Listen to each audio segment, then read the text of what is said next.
Que la grâce et la paix de la part de Dieu le Père et du Seigneur Jésus-Christ soient avec vous. Nous continuons avec notre enseignement qui traite de la divinité. Cet enseignement a pour titre les branhamistes, une question qu'ils ne peuvent jamais répondre. Ce ne sont pas les branhamistes seulement, ce sont aussi les Oneness Pentecostals. Ce sont aussi tous les groupes de chrétiens qui croient à la doctrine appelée modalisme.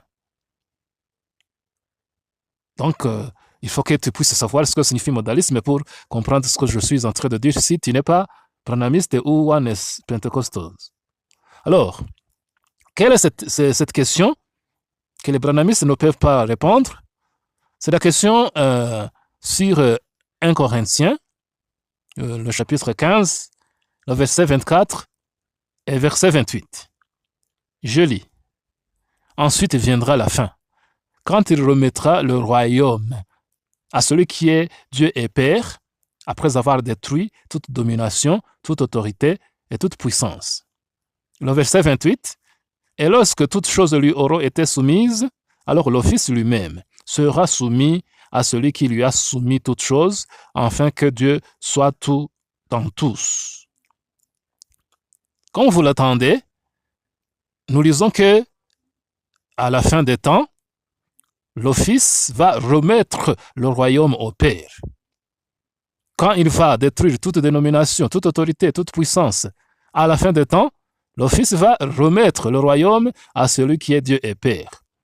Et nous lisons qu'à ce temps-là, c'est Dieu lui-même qui sera tout en tous. Tout en tous. C'est ce que nous allons lire au verset 28. Alors le Fils lui-même sera soumis à celui qui lui a soumis toutes choses, afin que Dieu soit tout en tous. Si donc vous demandez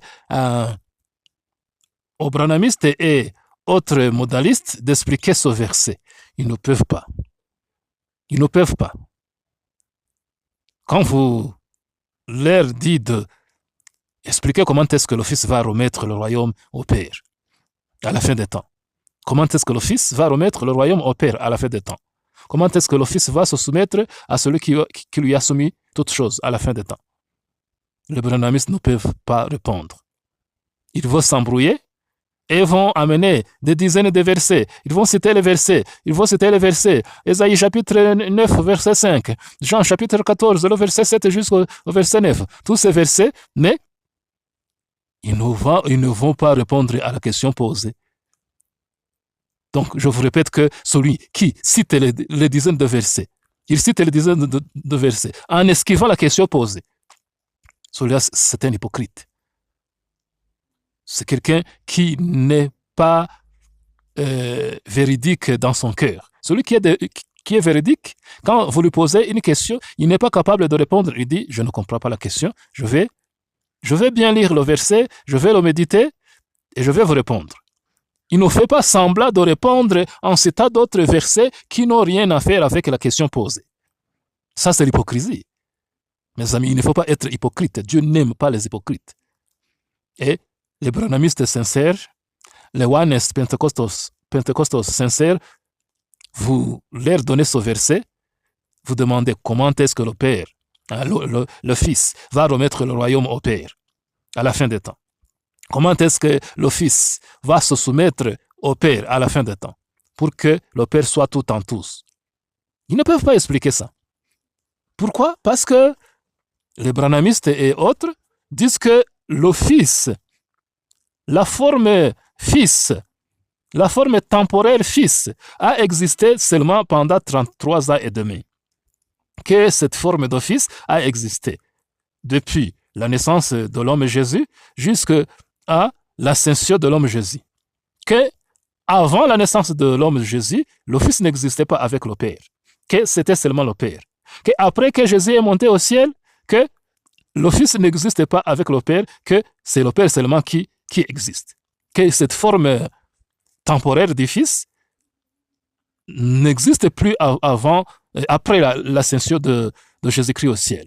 Et ça, c'est une erreur évidente.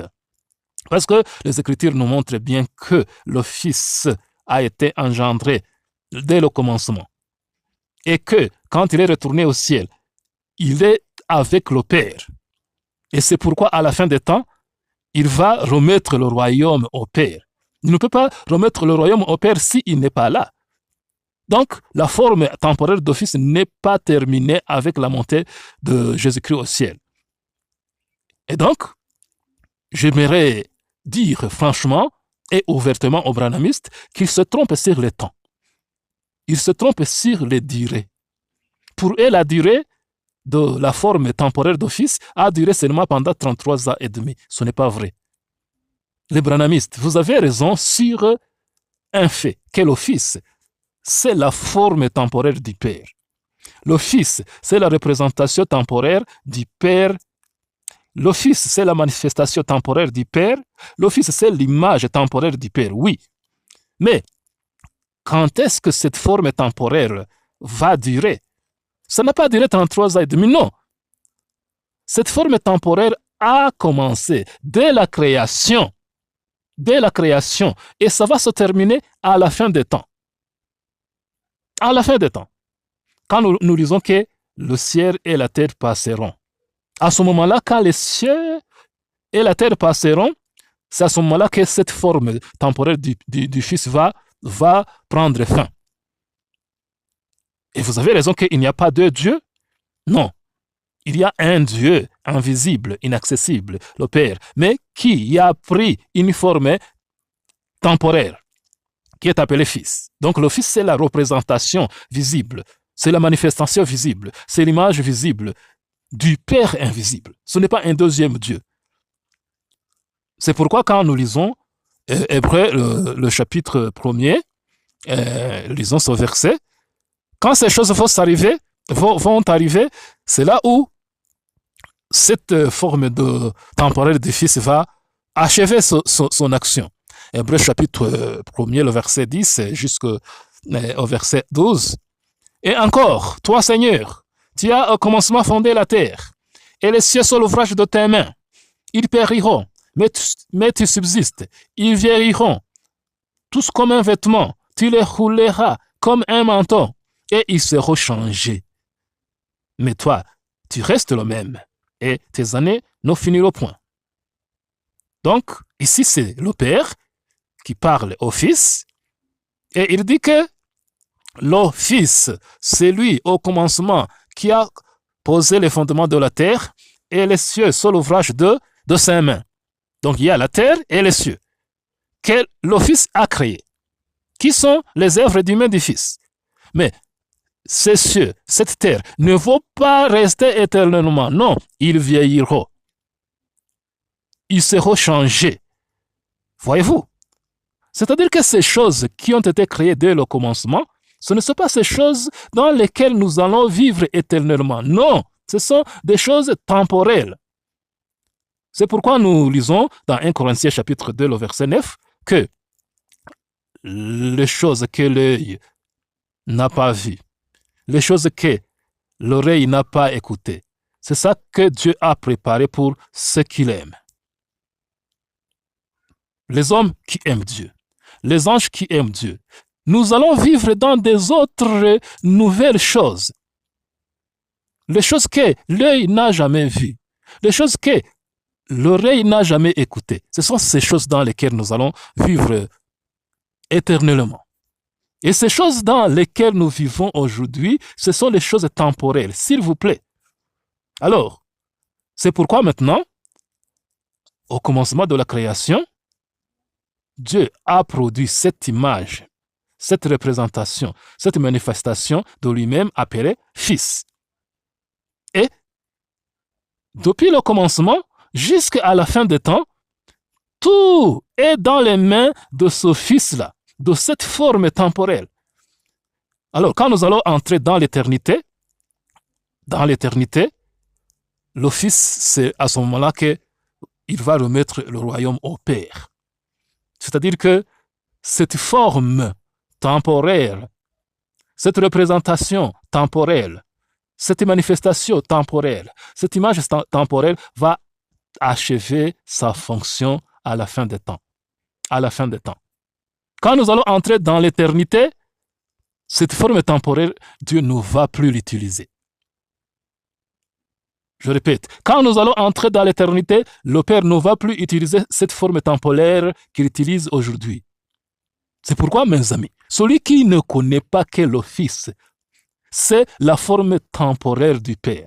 C'est la représentation temporaire du Père. C'est la manifestation temporaire du Père. C'est l'image temporaire du Père. Il ne connaît rien. Et les branhamistes savent ça, c'est bien. Mais ils se trompent sur le temps. Ils disent que cette représentation temporaire a duré seulement 33 ans et demi quand Jésus fit homme. Non, non. Cette représentation temporaire du Père est dès le commencement. Dès le commencement.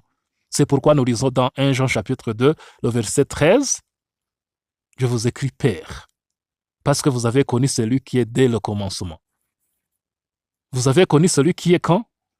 Qui est dès le commencement. Dès quand? Dès le commencement. Sans doute, ce n'est pas le Père qui est dès le commencement, non. Dès le commencement, ce n'est pas dès l'éternité. Le Père est dès l'éternité parce que lui, il n'est pas dans le temps. Il n'est pas dans le temps. Mais le Fils, lui, est dans le temps. C'est pourquoi il est dès le commencement. Dès le commencement. C'est-à-dire que Dieu a produit cette forme temporelle appelée Fils. C'est la forme du Père. Ce n'est pas une autre créature ou un autre ange. Non. La forme du Père au commencement. Et cette forme, ça va continuer jusqu'à la fin des temps. Et c'est à la fin des temps maintenant que cette forme va terminer sa fonction et nous disons que alors Dieu va être tout en tous. Tout en tous, ça signifie qu'il ne va plus utiliser une forme intermédiaire. Il ne va plus utiliser une forme intermédiaire. C'est-à-dire que le Fils, c'est la forme intermédiaire, temporaire du Père. Le Fils, c'est la représentation intermédiaire, temporaire du Père. C'est-à-dire que cette forme appelée Fils, ça n'a pas existé depuis l'éternité. Non, Dieu l'a utilisé dans le temps. Et quand les temps vont se terminer, alors Dieu ne va plus utiliser cette forme. Voyez-vous? J'aimerais vous dire qu'il faut d'abord connaître qu'il y a ce qu'on appelle les temps. Les temps. Les temps ont commencé dès le commencement et il y aura la fin des temps. Connais-tu qu'il y aura la fin des temps? 1 Pierre chapitre 1er, le verset 20. Il y aura la fin des temps. Et nous sommes tout près de cette fin des temps. Parce que nous ne connaissons pas le jour ni l'heure. Et à la fin des temps, c'est là où le Fils va remettre le royaume au Père. Et le Père, c'est lui qui va être tout en tous. C'est-à-dire qu'il ne va plus utiliser cette forme intermédiaire, cette forme temporaire. Voyez-vous? Est-ce que les branhamistes, vous avez compris? Est-ce que, Joman, vous pouvez nous expliquer en utilisant votre doctrine comment est-ce que le Fils va remettre le royaume au Père à la fin des temps? Vous ne pouvez pas. Est-ce que vous pouvez nous expliquer comment est-ce que le Fils va se soumettre au Père et que le Père, c'est lui qui va être tout en tous? Vous ne pouvez pas. Parce qu'on vous a menti, branhamiste, que le Fils a existé seulement, la forme temporaire du Fils a existé seulement pendant 33 ans et demi. À la durée de la vie de l'homme Jésus. Et ce n'est pas vrai. Ce n'est pas vrai. Le Fils existait avant de naître, de se transformer en humain chez Marie. Et quand il est monté au ciel, le Fils continue à exister car il est assis à la droite de Dieu. Il est là. C'est pourquoi à la fin des temps, il va remettre le royaume. S'il n'est pas là, comment est-ce qu'il va remettre le royaume à la fin des temps? Comprenez-vous les branhamistes? Que la grâce et la paix de la part de Dieu le Père et de sa manifestation visible, le Fils, soit avec vous.